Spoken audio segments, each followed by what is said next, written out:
But I think IPL के लिए बस करते हैं, अब हम चलते हैं इंडिया वर्सेस बांग्लादेश की स्क्वाड के ऊपर। ये स्क्वाड रिलीज हो चुकी है, फर्स्ट टेस्ट मैच की स्क्वाड आ चुकी है। कुछ नाम जो है एक्सक्लूड हो गए हैं from the last series against England, जो कि आई थिंक साल के फरवरी में खेली गई थी। बहुत टाइम हो गया, जनवरी एंड से लेकर फरवरी तक। हाँ, आईपीएल से पहले खेली गई थी। उसके बाद अब टेस्ट मैचेस आ रहे हैं और बहुत सारे टेस्ट मैचेस होने वाले हैं। कुछ नए नाम भी आए हैं, कुछ लोगों ने अपनी जो डेब्यू करा था इंग्लैंड वाले सीरीज में उन्होंने रिटेन करा अपने आप को, वो भी बड़ा अच्छा लगा देखकर। एंड कुछ सुपरस्टार्स भी वापस लौट के आ रहे हैं टीम के अंदर, उन सबको डिस्कस कर लेते हैं। सबसे पहले मैं स्क्वाड बता देता हूँ एक बार। Rohit Sharma the captain, Yashasvi Jaiswal, Shubman Gill, Virat Kohli, KL Rahul. तो विराट कोहली एंड केएल राहुल फाइनली वापस आ चुके हैं टीम में। विराट कोहली आई थिंक ये पूरे साल का पहला टेस्ट मैच है, राइट? पूरे साल का पहला टेस्ट मैच होने वाला है उसका। सरफराज खान, ऋषभ पंत भी वापस आ चुका है, अभी डिस्कस करते हैं। ध्रुव जुरैल, रविचंद्रन अश्विन, जडेजा, अक्षर पटेल, कुलदीप यादव, ये हमारे स्पिनर्स हो गए। मोहम्मद सिराज, यश दयाल डेब्यू कर रहे हैं, आकाशदीप एंड बुमराह वापस आ चुका है। सो बुमराह को रेस्ट नहीं मिल रहा है ये। अच्छा, अब चलो इसको डिस्कस करते हैं एक करके। सबसे पहले जो लोग निकाले गए हैं इंग्लैंड वाली स्क्वाड से, पर्डिकल, रजत पाटीदार, केएस भरत और मुकेश, ये 4 लोग निकले।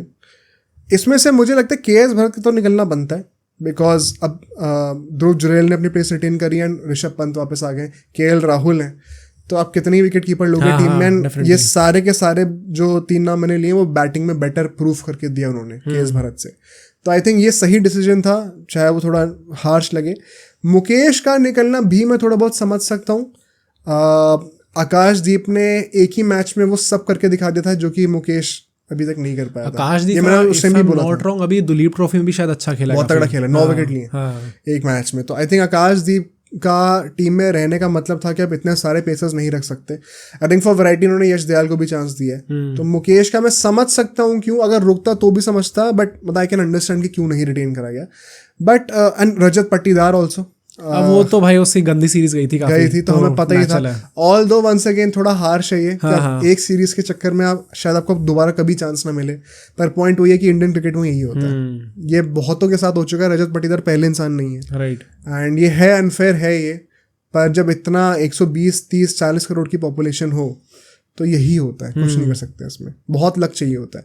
देवदत्त पडिक्कल ऑल्दो उसने 50 मारी थी जो एक टेस्ट मैच खेला था, राइट? उसके बाद उसको कंटिन्यू नहीं कराया गया, वो थोड़ा अनफेयर है भाई, अनफेयर है। बट मतलब अभी जो स्क्वाड सेलेक्ट हुई उसमें आप किसको ही निकालोगे, किसकी कहाँ जगह बन रही है? हाँ, मतलब इधर वो नहीं खेल पाएगा most probably. So not just that, वही है ना कि आप इस स्क्वाड में से आप किसको निकालोगे, किसको सोचेगा यार ये डिजर्व नहीं करता होना। पर शायद एक आर्गुमेंट ये थी कि आप उसको टीम में रख के एटलीस्ट लूप में तो रखते, स्क्वाड में रख के आप लूप में रखते कि हाँ तेरे को कॉल अप कभी भी आ सकता है, तो टीम के साथ जेलअप हो जाए माहौल में, एंड फिर जब भी जरूरत पड़ेगी, जब भी कोई इंजरी होगी तो आपको रिप्लेस कर दिया जाएगा।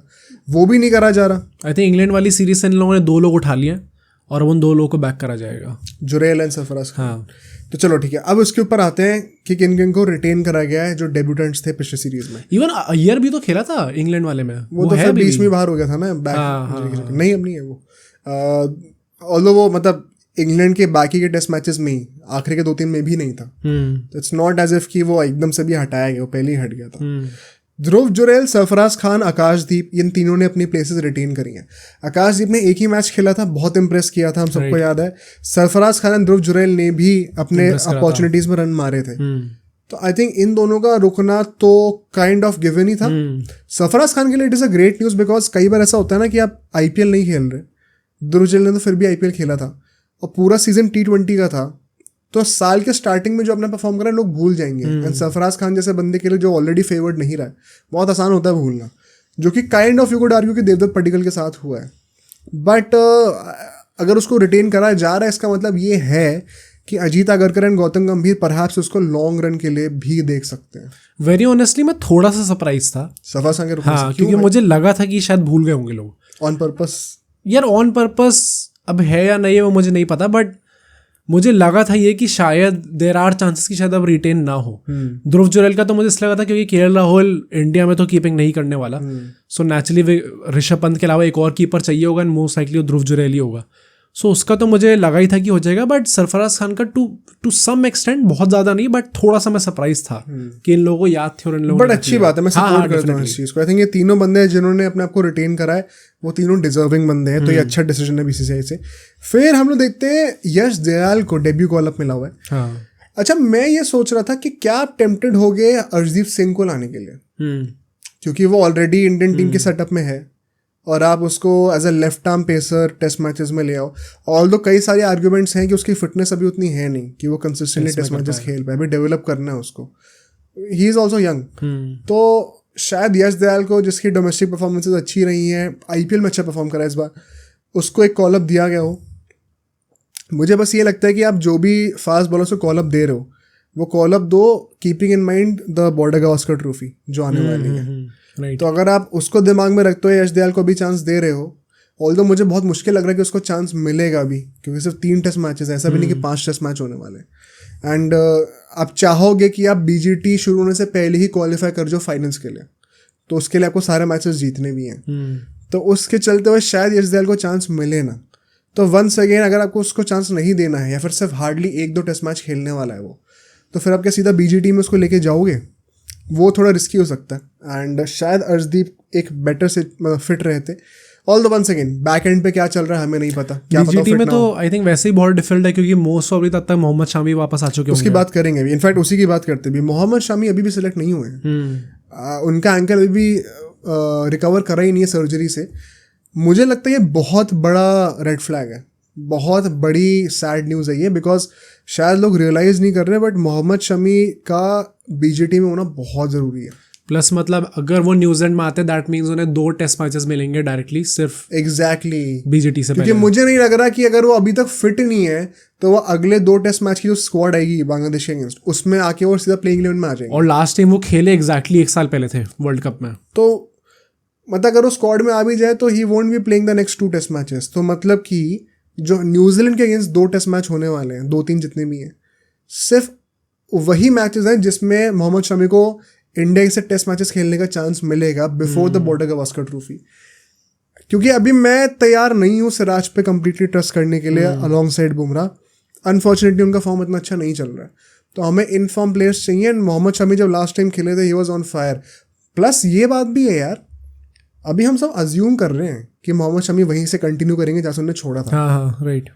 कोई भाई इंजरी, जब सर्जरी होती है बॉडी को रिकूपरेट करने में बहुत टाइम लगता है। कई बार जो आई थिंक उनकी एज है, आई थिंक 33 कुछ के हैं, असली में तो थोड़ा ज़्यादा ही होगा। तो उस एज में मुश्किल हो जाता है भाई, राइट, बहुत मुश्किल हो जाता है बॉडी का रिकवर करना इतना। मैं भी यही कहूँगा कि मतलब मोहम्मद शामी से इतनी मतलब अनरियलिस्टिक एक्सपेक्टेशन नहीं होनी चाहिए।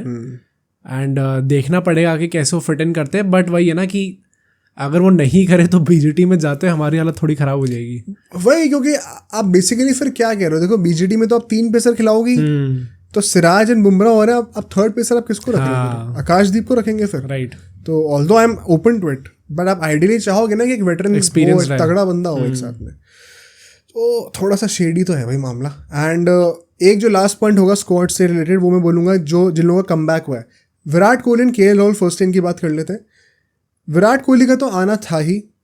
वंस अगेन मुझे लगता है ये जो 10 टेस्ट मैच होने वाले हैं बिफोर WTC फाइनल, ये मेक और ब्रेक है when it comes to the fab 4 जो हमने अभी रिसेंटली डिस्कस किया था।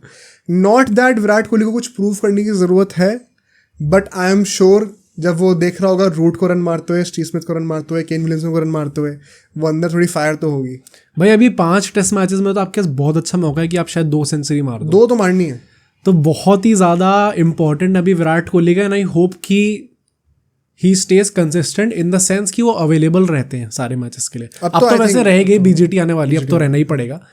But going forward also I hope कि consistently he is available and hopefully वो रन मारते, क्योंकि वही ना मतलब लास्ट टाइम IPL ही था जब रन आए थे कोहली के बैट से, उसके बाद से रन आए नहीं है कोहली के बैट से।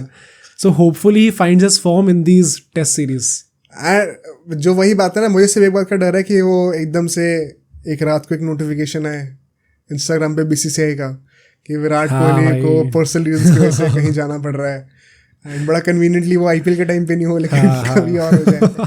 तो मैं नहीं चाहता भाई कि विराट कोहली मिस करे। अभी मैं चाहता हूँ कि इस साल के एंड तक 10 टेस्ट मैच हो रहे हैं, अगले साल की शुरुआत तक, मतलब आई थिंक 10 टेस्ट मैच में भाई कम से कम 3 सेंचुरी तो बनती है भाई, आइडियली 4 अगर हो पाए तो। बट यूजुअली क्या होता है क्रिकेट में, एक नॉर्म होता है 4 टेस्ट मैच की सीरीज है, अगर आपने 2 सेंचुरी मार दी तो you have a fabulous series. Okay, क्या मतलब 4 में से 2 टेस्ट मैच आपने सेंचुरी मार दी, 2 8 सेंचुरी इनिंग्स में से आपने 2 में दो मार दी, तो यू हैड मतलब जो सेंचुरी कन्वर्जन था वो आपने पूरा अच्छे से फुलफिल करा है। ओके, 3 मार दी तो मतलब फिर आप गॉड टियर में जा रहे हो, 3-4 मार दी तो 2 मार के इट्स अ ग्रेट सीरीज। तो मैं कह रहा हूँ 10 टेस्ट मैच में अगर 4 भी मारे तो मतलब आप 5 टेस्ट मैच की सीरीज में 2 सेंचुरी मार रहे हो। It's not impossible for Virat Kohli, Virat Kohli कर सकता है ये, राइट। आई होप ये 4 सेंचुरी आए और अभी 29 है ना, 33 तक हो जाए। 29 या 27 है अभी? 29 हो गए, 27 अच्छा, हाँ राइट, 33 हो जाएंगी तो मतलब आप होपफुली स्मिथ और विलियमसन से आगे निकल जाओगे। बट रूट की अभी भी 34 ही है, हाँ। और अभी तो और टेस्ट मैच बचे हैं। और हमें होप करना है कि इन्हीं टेस्ट सीरीज में गई, पता चला विलियमसन ला के यहाँ पे सेंचुरी मार दी और वो स्टीव स्मिथ वहां मार दे। हाँ। देखो मुझे लगता है, देखो रूट अब रन में तो आगे निकल गया, अब तो नहीं होने वाला कुछ। अगर सेंचुरी में विराट कोहली आगे रहेगा ना तो एक अलग नाम रहेगा। हाँ डेफिनेटली, कि बंदे ने रन कम मारे हैं, कम मैच खेले, लेकिन सेंचुरी अब भी ज्यादा है। उस पॉइंट से हो कि विराट कोहली कर ले कोप अप, बनना तो बहुत मुश्किल होने वाली है। What about KL Rahul? क्योंकि अभी T20 से रिटायरमेंट नहीं लिया, लेकिन बहुत मुश्किल है T20 में जगह बनाना। ओडीआई से अब ऋषभ पंत की तरफ दोबारा देखा जा रहा है। इनफैक्ट अब टैंडम में बात करते हैं, ऋषभ पंत का भी कमबैक हो गया। हाँ। क्या लग रहा है भाई, मतलब केएल राहुल का फ्यूचर बहुत अनसर्टेन है इस वक्त। यार क्या अनसर्टेन वैसे क्यों है? मतलब 3 डाउन पे केएल राहुल के अलावा और कौन आएगा? सरफराज खान अभी प्लेइंग इलेवन बनाएंगे। मतलब आई थिंक सो कि अभी भी केएल राहुल सबसे ज्यादा ट्रस्टेड प्लेयर तो हो गई एटलीस्ट 3 नंबर पे। अभी तक श्रेयस अय्यर की बात चल रही थी तो वो तो अब completely out of the picture लग रहे हैं देखने में। But right now KL Rahul की आई थिंक जगह तो पक्की है ही टीम के अंदर। अब वो ये कि एज अ विकेट कीपर तो ऑब्वियसली ऋषभ पंत ही खेलेंगे अब, but still as a batsman KL Rahul को बैक करोगी? मेरे ओपिनियन में स्टार्ट करना चाहिए केएल राहुल को। टेस्ट मैचेस में डिजर्विंग है एकदम। मैं किस पॉइंट ऑफ व्यू से कह रहा हूँ कि मुश्किल हो गई है, क्योंकि मेरे हिसाब से Rishabh Pant sure shot starter होने वाला है as a wicket keeper, which means कि अब जो बेंच स्ट्रेंथ पे जो फाइट होने वाली है जिस पोजीशन के लिए, वो केएल राहुल की पोजीशन होने वाली है नंबर 5 पे। हाँ, फेयर। सरफराज खान लड़ेंगे वहाँ पे, शायद ध्रुव जुरैल भी लड़ना चाहे एज अ बैटर खेलने के लिए वहाँ पे, बिकॉज मुझे नहीं लगता पर्सनली कि ऋषभ पंत बाहर होने वाले टीम से। चाहे परफॉर्मेंस अभी आए ना आए, वो एक कहता ना एफडी में पैसे डाल दिया और रखा हुआ है, जब होगा तो होगा, देखा जाए, जब निकालने की जरूरत पड़ेगी निकालेंगे। मतलब एट टाइम्स जब केएल राहुल के पास वो एडवांटेज होती थी कि वो कीपिंग भी कर लेंगे, अब वो फैक्टर वो नहीं रहा है। अब he has to fight for his place in every single inning. वो प्रेशर रहेगा दिमाग पे, एंड कई लोगों का ऐसा मानना है कि केएल राहुल प्रेशर में नहीं खेल पाते। तो मुझे लगता है बहुत ही थिन रोप है ये। We could see another case like Shreyas Iyer happening, जहाँ पे श्रेयस अय्यर T20 सेटअप से बाहर है, टेस्ट से बाहर है, और ओडीआईज हो ही नहीं रहे। पूरी दुनिया में ओडीआईज ही नहीं हो रहे, तो वो बंदा बेचारा टीम इंडिया से ही बाहर चल रहा है फिर। अब पूरे साल नहीं खेलेगा श्रेयस अय्यर इंडिया से। सिमिलर केस कहीं केएल राहुल के साथ ना हो जाए, बिकॉज अब ऋषभ पंत का वापस आना का मतलब सबसे बड़ा इफेक्ट केएल राहुल पे ही है। वो ओडीआई टीम पे भी सेम इफेक्ट हो रहा है, जो हमने 3rd ओडीआई में देखा था श्रीलंका अगेंस्ट, टेस्ट टीम में भी वही होगा। So now let's try to make the playing 11। देखो रोहित एंड जायसवाल तो ओपनिंग करने वाले हैं, डिजर्वेडली सो, कोई क्वेश्चन नहीं है। नंबर 3 पे do you think any changes, या फिर अभी शुभमन गिल कंटिन्यू कर रहा है? आई थिंक सो गिल ही करेगा। तो उसकी इंग्लैंड सीरीज भी अच्छी चली गई थी, 2 सेंचुरी मारी थी जितना मुझे याद है, एक 90 भी कुछ मारे थे उसने। वही है, बट हेट अभी बहुत चल रहा है इसलिए नहीं। आई थिंक तब भी यार डिजर्वेड है। प्लस आई थिंक एक बार वो इन्वेस्टमेंट कर दिया तो नहीं छोड़ेंगे। हाँ, अब नहीं छोड़ेंगे। वाइस कैप्टन है भाई अब तो। टेस्ट में नहीं है अभी, टेस्ट वाइस कैप्टन नहीं है। आई थिंक अभी बुमराह है अभी। अच्छा, okay. I could be wrong, वो लोग बता देंगे कमेंट्स में। बट गिल एट नंबर 3 मैं मतलब अग्री करता हूँ, मुझे लगता है वही होना चाहिए। टू बी वेरी फ्रैंक, और कोई है भी नहीं टीम में नंबर 3 का। केएल राहुल को आप नंबर 3 पे नहीं खिलाओगे अभी इस वक्त। राइट। नंबर 4 पे विराट कोहली वॉक्स इन ऑब्वियसली, क्लियरली। नंबर 5 पे मैं स्टार्ट करूंगा केएल राहुल को पर्सनली, बट आप किस मुंह से सरफराज खान को मना करोगे? Lack of experience. I think it's not like आप बांग्लादेश मतलब ऑस्ट्रेलिया या इंग्लैंड को खेल रहे हो, घर पे बांग्लादेश को खेल रहे हो। मतलब अभी आप प्रिपेयर बीजीटी के लिए कर रहे हो, तो आपको उसके लिए अगर अभी केएल राहुल को चांस नहीं दोगे तो फिर कब दोगे? प्लस केएल राहुल ने लास्ट टाइम साउथ अफ्रीका में जाके सेंचुरी मारी, तगड़ी सेंचुरी। हाँ, राइट। तो केएल राहुल जैसा एक्सपीरियंस काउंट करेगा। प्लस उसका ओवरसीज रिकॉर्ड एक्चुअली में अच्छा है। आई थिंक सो कि उसको स्टार्ट करना चाहिए, एंड आई होप वो करता है। बट नंबर 6 पे अनडिस्प्यूटेड ऋषभ पंत वापस आ रहे हैं। What do you think about Rishabh Pant भाई? मतलब क्या इज इट टू अर्ली कि एकदम से आप सेटअप में आके सीधा स्टार्ट ही करा दो, क्योंकि हमने देखा कैसे उसको ओडीआई में भी लाती स्टार्ट नहीं कराया था, थर्ड ओडीआई में जाके कराया स्टार्ट। टेस्ट मैचेस में क्योंकि आई थिंक जो ऋषभ पंत हेटर्स है वो भी एक्सेप्ट करेंगे कि टेस्ट मैचेस में he is a different breed, तो शायद वहाँ पे बनता है स्टार्ट करना उनका। आई थिंक वही ना कि T20 अभी टेस्ट टीम के अंदर बहुत ज़रूरी है कि एक्स फैक्टर जैसा प्लेयर आता है जो कि ओवरसीज भी परफॉर्म कर सकता है, लाइक ऋषभ पंत। स्पेशली जब हम BGT जा रहे हैं, गाबा में हम जानते हैं क्या करा था ऋषभ पंत ने। सो वहाँ पे अगर वापस जा रहे हैं, आप चाहोगे कि ऋषभ पंत एकदम प्रिपेयर्ड हो, एंड इट्स नॉट लाइक कि उन्हें गेम टाइम नहीं मिला, अब एकदम ही नए आया, पूरा IPL उन्होंने खेला, दुलीप ट्रॉफी चल रही है, दुलीप ट्रॉफी चल रही है, वर्ल्ड कप खेला पूरा, तो ऐसा नहीं है गेम टाइम नहीं मिला उन्हें। ODI में भी 2 मैचेस तो खेल ही लिए थे। सो आई थिंक अब तो पूरा टाइम मिल चुका है वार्म अप करने के लिए for the test season, and अब वही है कि अब परफॉर्म करना स्टार्ट करें। दुलीप ट्रॉफी में भी रिसेंटली उन्होंने रन मार दिए थे, 60 समथिंग रन मारे थे, ऑल्दो पहले मैच में नहीं चले थे वो। गिल ने कैच तगड़ा पकड़ा, गिल ने बहुत अच्छा कैच पकड़ा था, राइट। बट उसके बाद उन्होंने चले, एंड देन वही मतलब आई थिंक कई लोग थोड़ा क्रिटिसाइज इसलिए करते हैं क्योंकि एट टाइम्स देख के लगता है ना कि मतलब भाई ज़्यादा ही पीछे पड़े होते हैं कॉमेंटेटर्स ही, मतलब ज़्यादा ही तारीफ ज़बरदस्ती एट टाइम्स हो रही होती है, एंड PR का खेल लगता है लोगों को। बट एज यू सेड ना कि हेटर्स को भी पता है कि बहुत इंपॉर्टेंस है ऋषभ पंत की इन टेस्ट फॉर्मेट, तो होपफुली परफॉर्म्स नाउ। मतलब हाँ, अब मुझे लगता है उसी के चलते हुए जो एक्स फैक्टर वो लेके आता है टेस्ट मैचेस में, इट इज़ वर्थ कि आप घर के 5 टेस्ट मैचेस में उसमें इन्वेस्टमेंट दो, कि आप इनमें ना चलो, आप BGT में चल जाओ। तो आई थिंक उस पर्सपेक्टिव से यहाँ पे बनता है उनका खेलना। नंबर 6 पे, नंबर 7 और नंबर 8 पे हमारे 2 वेटरन्स जडेजा अश्विन आएंगे वहाँ पे, जो कि इररिप्लेसेबल होने वाले, कोई डिबेट ही नहीं होनी चाहिए। 2 पेसर जो होंगे हमारे बुमराह और सिराज। आई थिंक अभी यश दयाल एंड आकाशदीप को शायद, क्योंकि इंडिया में 2 ही पेसर खेलेंगे तो नहीं खिलाया जाएगा अभी शायद इनको। जो तीसरा स्पिनर होने वाला है नंबर 9 पे, क्या वो अक्षर पटेल होना चाहिए, कुलदीप यादव? राइट, बिकॉज मैं ऑनेस्टली बताऊं, सरफराज खान, ध्रुव जुरैल, आकाशदीप और अक्षर पटेल, अगर ये चारों बेंच पे होते हैं, ये चारों एक्चुअली में डिजर्विंग भी रहे हैं खेलने के as per the recent performances for India. तो मतलब बेंच बहुत स्ट्रॉन्ग है, एंड आई थिंक सबसे स्ट्रॉन्ग प्लेयर उसमें अक्षर पटेल होने वाला है, जो कि एक जेन्युइन केस है कि मैं क्यों ना स्टार्ट करूं। अभी दुलीप ट्रॉफी में भी कुछ 86 पे कोई टीम के 5 विकेट गिरे हुए थे, बचा लिया था, राइट। ये कहना कितने पे गिरे, 30 पे कुछ गिरे थे, उन्होंने 86 मारे, कुछ ऐसा हुआ है यार। मैं हमेशा से बहुत बड़ा प्रोपोनेंट रहा हूँ कि आपको जो बैटिंग डेप्थ चाहिए वो आपको चाहिए होती है T20s में, बहुत बैटिंग में मोर इन डेप्थ, उससे थोड़ी सी कम ODIs में, एंड एक जो प्रॉपर ट्रेडिशनल अप्रोच होता है कि 5 बैट्समैन, 1 विकेट कीपर और फिर 5 बॉलर, वो आप अफोर्ड कर सकते हो टेस्ट मैचेस में, क्योंकि टाइम का कुछ कंस्ट्रेंट नहीं है। क्योंकि टाइम कंस्ट्रेंट नहीं है, आपको लिमिटेड ओवर्स को ज़्यादा डोमिनेट नहीं करना। उस पैतरे से जाया जाए तो नंबर 8 पे अश्विन का होना एक इतनी बड़ी लग्जरी है, हाँ डेफिनेटली, कि आपको नंबर 9 पे फिर अक्षर पटेल की जरूरत पड़नी नहीं चाहिए।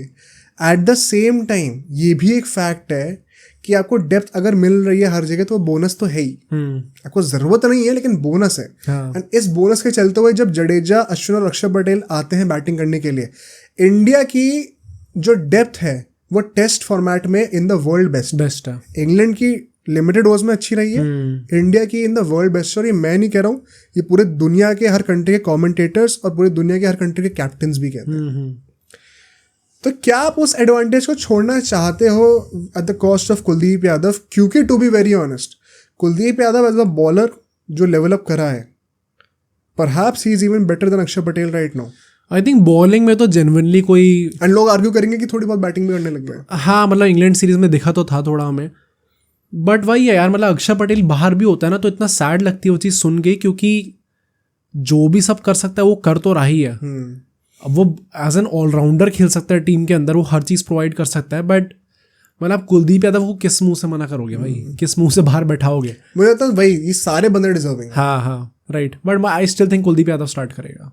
तो अक्षर पटेल को किस मुंह से मना कर रहे हो यार? जस्ट बिकॉज वो बंदा अभी ODI सीरीज में भी अच्छा खेला था। कुलदीप यादव से इनफैक्ट कई लोग कहेंगे बेटर खेला था अक्षर पटेल ना। हाँ मतलब कुलदीप यादव का अभी ये दुलीप ट्रॉफी में भी 1 ही विकेट आया था सीरीज। आई थिंक पॉइंट बस वही है कि अभी तक पूरे साल हमने जो परफॉर्मेंस देखी अक्षर पटेल की, वो उस टाइम पे ज़्यादा फिटिंग इसलिए थी क्योंकि आपको क्रिकेट के हर एस्पेक्ट में, बैटिंग, बॉलिंग, फील्डिंग, हर जगह आपको उसकी ज़रूरत थी। टेस्ट में इट इज़ डिफरेंट। अब आपको एक वो आप स्पेशलाइजेशन में खेलोगे तो भी चल जाएगी टीम, जब आपके पास ऑलरेडी इतनी डेप्थ है। नंबर 8 पर अश्विन आ रहा है तो और क्या चाहिए आपको?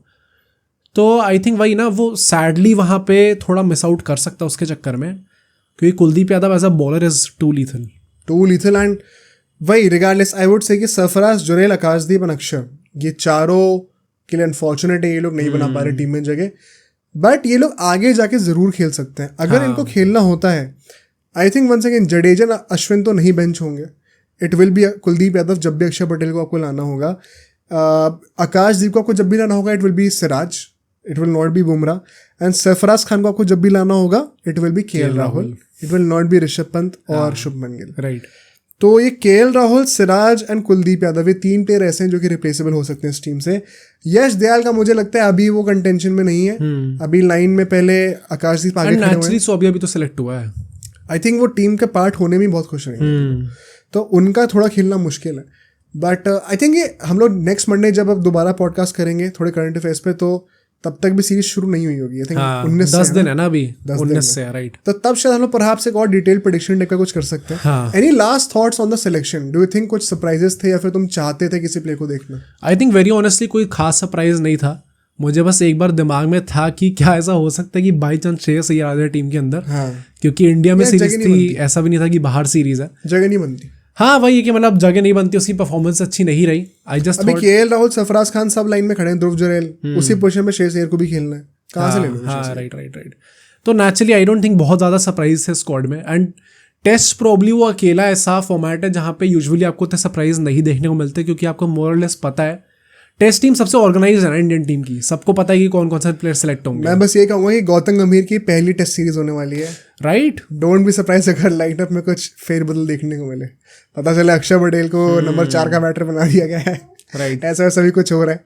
तो मैं उस चीज़ के लिए एक्साइटेड हूँ कि जो एग्जिस्टिंग सेटअप है जो कि वर्ल्ड क्रिकेट को डोमिनेट करता हुआ आ रहा है. हाँ, WTC फाइनल में आके हम हार जाते हैं, उससे पहले हमेशा नंबर 1 होते हैं. उस सेटअप में क्या कुछ चेंजेस होने वाले हैं? That's a good point actually, क्योंकि अभी तक ना वो एक सीरीज हुई है इन ओडीआई की, बट ऑलरेडी लोगों ने सवाल उठाने स्टार्ट कर दिए गंभीर की लॉन्गर फॉर्मेट्स में कैसे वो कोचिंग करेगा उसमें. Now this is the longest format. अब यहाँ पे कैसी कोचिंग स्टार्ट होती है बिफोर द बीजीटी, क्योंकि अगर यहाँ पे आप एक भी सीरीज हारते हो ना तो लोग स्टार्ट हो जाएंगे बीजीटी में तो हार के आएंगे लोग. इंडिया पिछले 12 साल में एक भी सीरीज घर पे नहीं हारी, जो कि हिस्ट्री का सबसे बड़ा रिकॉर्ड है. राइट. तो गौतम गंभीर का प्रेशर होता है. हाँ राइट. ये बहुत बड़ा प्रेशर है. हाँ. आई होप, मैं एक्साइटेड हूँ देखने के लिए कुछ नया देखने को मिलता है कि नहीं, या फिर हम लोग अपने पुराने टेम्पलेट पे टिकते हैं. But I am expecting whitewash to be very honest. अगर कोई ड्रॉ भी होता है, be very surprise. Although Bangladesh Pakistan को हरा के आ रही है बहुत अच्छे फॉर्म में. अब सोचो अगर एक क्लिप इतनी बढ़िया थी तो पूरा का पूरा पॉडकास्ट कितना बढ़िया होगा. तो अगर आपको इसी क्लिप का पूरा पॉडकास्ट देखना है तो यहाँ पे क्लिक करिए, और अगर आपको ऐसे ही और क्लिप्स बिंज वॉच करनी है तो यहाँ पे क्लिक करिए.